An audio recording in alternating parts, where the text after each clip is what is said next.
दोस्तों, आज हम बात करने जा रहे हैं धीराज लाल हीराचंद अंबानी यानी धीरू भाई अंबानी के बारे में। पर इससे पहले कि हम धीरू भाई अंबानी की लाइफ के बारे में बात करें, क्या हमने कभी सोचा है कि कैसे एक पेट्रोल पंप पे काम करने वाला साधारण सा लड़का हिंदुस्तान का सबसे अमीर आदमी बन जाता है। मिस्टर धीरू भाई अंबानी, अ बिलियनियर।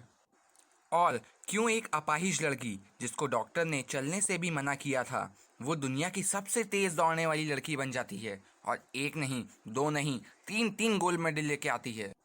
Wilma Rudolph, 1960 Olympics. और क्यों साइकिल को रिपेयर करने वाले दो मामूली भाई दुनिया का सबसे पहला उड़ने वाला जहाज बना देते हैं। Wright brothers, inventor of world's first successful aeroplane.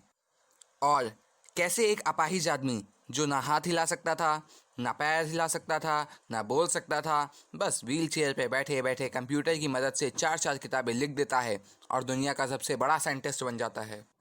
जी हाँ, मैं बात कर रहा हूँ स्टीफन हॉकिंस की, one of the world's greatest scientist.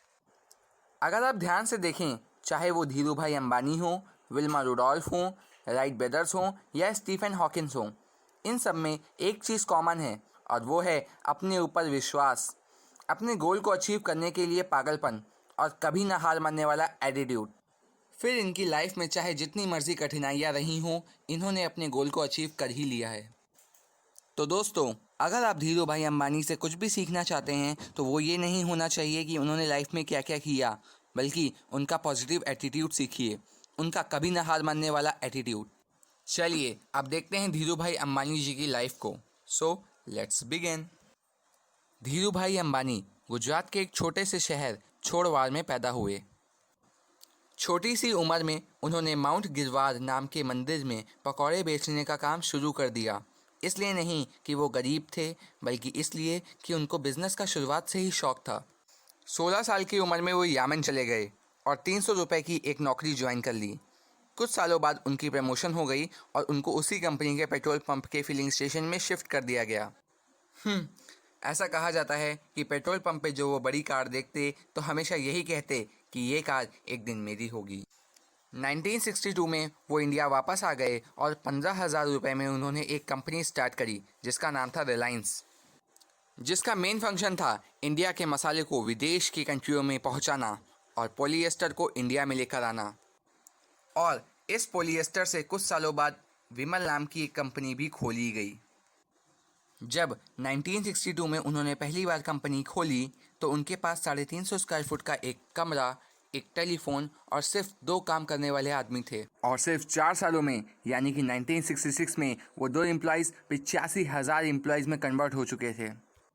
1977 में उन्होंने अपनी कंपनी को 58,000 शेयर्स में बेच दिया, यानी अब वो 58,000 हिंदुस्तानी लोग उनके पार्टनर बन चुके थे।